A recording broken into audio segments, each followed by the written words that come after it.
नमस्कार दोस्तों, आपका स्वागत है रॉयल पत्रिका में और मैं हूं आपके साथ हरी। राजस्थान में आज के समय में कई ऐसे मुद्दे हैं जिनके ऊपर अब चर्चा होनी जरूरी ही है। उसको लेकर हम आज पहुंच चुके हैं राजस्थान और सुजानगढ़ के चर्चित चेहरे माने जाने वाले रिटायर्ड आईएएस और राजस्थान सरकार में राज्य मंत्री राजेंद्र नायक के पास में। भाई साहब को बड़ा अनुभव है, बोलने का बड़ा एक्सपीरियंस है और सुजानगढ़ से ये आते हैं और परिचय की मोहताज नहीं है, फिर भी मैं आपको बता रहा हूँ। भाई साहब, सबसे पहले तो मैं ये पूछूंगा तबीयत वगैरह कैसी है आपकी? आप लोगों का प्यार है इसलिए मैं बिल्कुल चुस्त तंदुरुस्त हूँ। भाई साहब, कई मुद्दे हैं जिसमें हम सबसे पहले गैस सिलेंडर का मुद्दा लेते हैं। गैस सिलेंडर को लेकर है, वो कांग्रेस कह रही है कि गैस सिलेंडर है ही नहीं, सरकार के दावे है वो झूठे हैं। इसमें कितनी सच्चाई है? देखिए, दुर्भाग्य से कांग्रेस सरकार या कांग्रेस के नेता झूठ पर झूठ पिछले चुनाव में कह दिया कि संविधान खतरे में। कौन सा खतरे में संविधान था? Isn't it? संविधान तो खतरे में तब था जब कांग्रेस शासन में थी। अंधाधुंध उन्होंने संशोधन किए और आखिरकार सुप्रीम कोर्ट को आकर ये कहना पड़ा कि कुछ नहीं है, हमारे पास कम से कम 2 महीने का तो स्टॉक है और कुछ ना कुछ अरेंजमेंट करेंगे और हो रहा है। इसलिए पब्लिक को किसी भी पैनिक में नहीं आने की जरूरत है।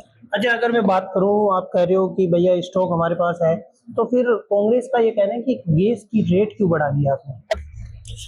देखिए, हमने नहीं बढ़ाई है। जैसे आपने देखा सोने के भी रेट बढ़े थे, ये अंतर्राष्ट्रीय लेवल पर डिसाइड होते हैं। जो अंतर्राष्ट्रीय लेवल पर अगर सोने की कीमत बढ़ती है तो इंडिया में बढ़ेगी। तो जिस ढंग से गैस की है जो युद्ध चल रहा है, तो कुछ तो फर्क पड़ेगा। आज वो समय नहीं रहा कि आप सिर्फ अकेले एक देश में रह सकते हैं। आज अंतर्राष्ट्रीय लेवल पर जो होता है उसका असर आपके देश पर भी पड़ता है और इसलिए ना जो है वो हिंदुस्तान में नहीं बढ़ाए, पूरे इंटरनेशनल लेवल पर बढ़ाए। जी जी जी। अगर मैं बात करूं, पंचायती राज चुनाव की बात आती है, कांग्रेस फिर एक बार कहती है कि पंचायती राज चुनाव भाजपा नहीं करवा रही है क्योंकि भाजपा है वो कांग्रेस से डर गई है। वो देखिए, उनको कहो प्लीज आप इंडियन कॉन्स्टिट्यूशन पढ़ें, संविधान पढ़ें। सुप्रीम कोर्ट ने कहा था, निर्णय दिया था, इसलिए ओबीसी आयोग बना। जब तक कि कानून, क्योंकि rule, this is rule of law, कानून के तहत शासन चलता है, न कि कांग्रेस के मन मर्जी से। तो जब वो कानूनी प्रक्रिया पूरी होगी तभी तो, अदरवाइज हम कहाँ डरने वाले हैं? कांग्रेस को नहीं पता क्या इतने सारे उपचुनाव हुए, अधिकतर सब जगह बुरी तरह से हारी है और पूरे देश में जो भारतीय जनता पार्टी की लहर चल रही है, आपने देखा होगा बिहार में और अब ये बंगाल में भी, तो पब्लिक सजग है। उनको पता है कि कौन काम करना है, जो गारंटी है मोदी जी की गारंटी है। और उसी ढंग से अगर मैं कहूँ राजस्थान सरकार में पूरे हिंदुस्तान का हिस्ट्री देखिए, पॉलिटिकल हिस्ट्री, कि किसी भी मुख्यमंत्री ने अपने 2 साल के कार्यकाल में 70% जो घोषणाएं थी, हमारे संकल्प थे, वो पूरे कर लिए गए।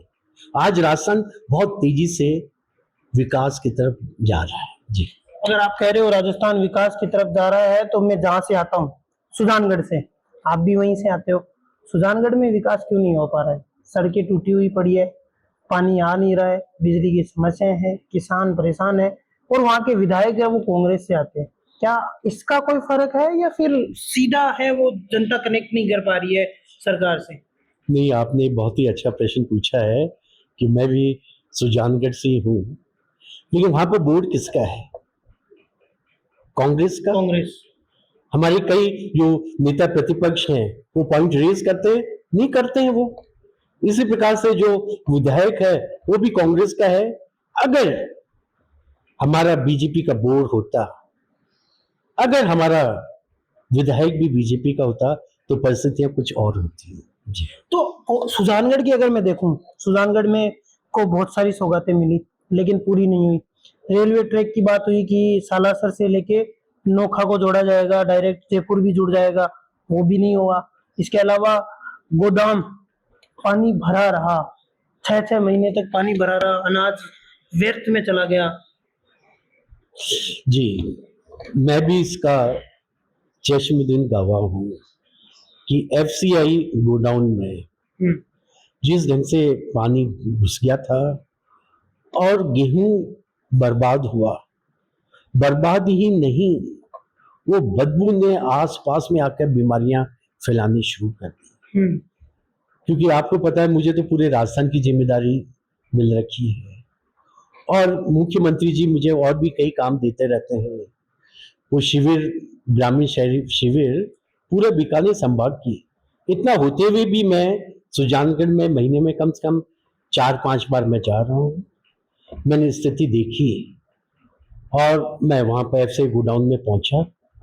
दुर्भाग्य से क्या है कि अंग्रेजों ने जो ब्यूरोक्रेसी छोड़ी थी ना, तो काफी कुछ तो अभी ब्यूरोक्रेसी में बदलाव आया है।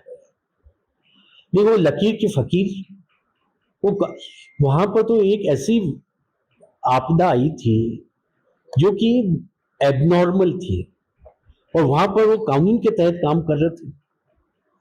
मैं कि देखिए, यहाँ पर जान माल का खतरा है, कई लोग बीमार हो रहे हैं, तो आपकी जो कानूनी प्रक्रिया है इससे हट करके अलग से आप नई व्यवस्था करें और ताकि इसको जल्दी से जल्दी इस सड़े हुए अनाज को यहाँ से निकालें ताकि बीमारियां बंद हो।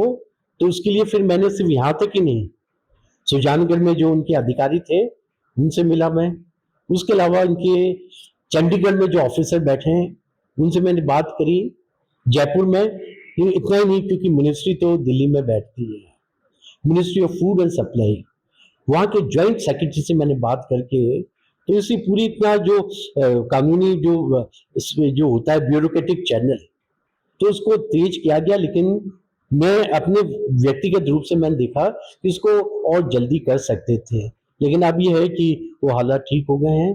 तो आगे से फिर मैंने कहा कि प्रोविजन है वॉर सिस्टम ऑफ अकाउंटिंग, जब वार हो जाता है तो बाकी जो कानून कायदे हैं उस ढंग से ना कह करके इमीडिएट एक्शन के लिए कानून बने हुए हैं। तो ऐसी ही आपदा ऐसी हो जाती है, उसमें बाकी कानून की जगह एक अलग से व्यवस्था हो ताकि उस पर क्विक एक्शन हो सके। तो क्या लगता है कि ये जो जितना काम हुआ, जो ये घटना हुई है, इसके जिम्मेदार वहाँ के विधायक और ब्यूरोक्रेट है, ये ठीक कहना होगा? नहीं, देखिए, ब्यूरोक्रेटिक जरूर डिले हुई है, लेकिन मैंने आपको बताया कि कोई भी अगर गेहूं ऐसे सड़ जाता है उसकी एक कानूनी प्रक्रिया ये बहुत लंबी है।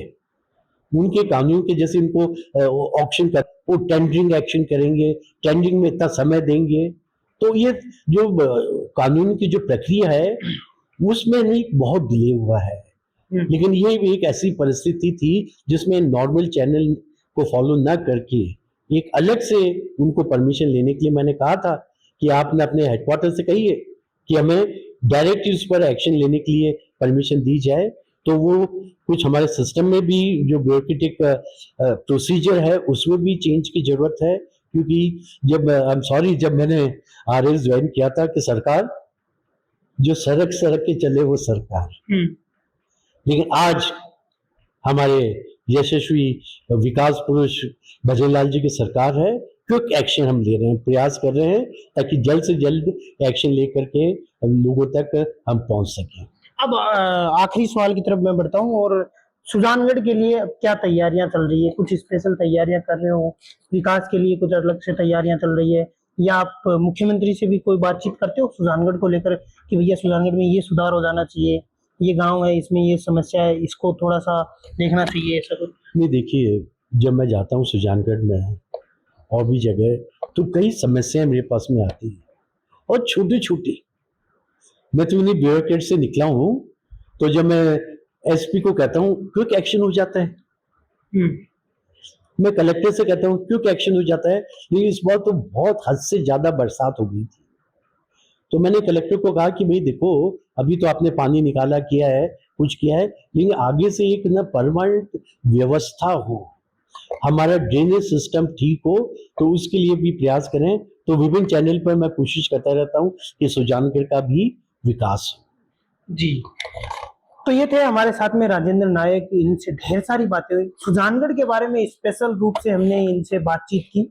बहुत सारी बातें हैं सुजानगढ़ को लेकर और हम आगे भी इसको लेकर बातचीत है वो करते रहेंगे। समय समय पे आपको सुजानगढ़ की वो लेटेस्ट अपडेट, वो सारी जानकारी है वो भाई साहब के माध्यम से हम आप तक पहुंचाते रहेंगे और क्या कमियां रह रही है, क्या समस्याएं आ रही है वो भी हम आपको बताते रहेंगे।